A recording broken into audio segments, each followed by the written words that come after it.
बिस्मिल्लाहिर्रहमानिर्रहीम। अस्सलाम वालेकुम। आज जिंगल बर्गर बनाएंगे।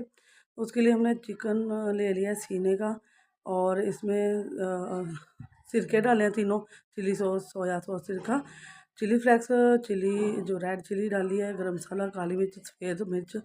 और फिर उसके बाद हमने इसको 2 से 3 पानी, इस तरह 2 पानी हमने डिप किया, और फिर हम इसके ग्राम्स बना लिए। अच्छी तरह इसके ऊपर हमने मैदे की कोटिंग की। मैदे के अंदर हमने सिर्फ थोड़ा सा नमक डाला है।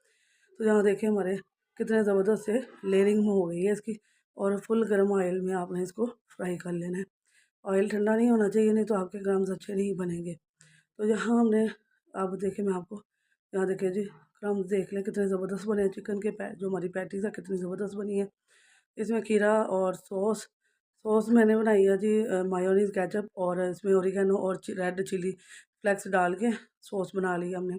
और यहाँ इतने ज़बरदस्त हमारे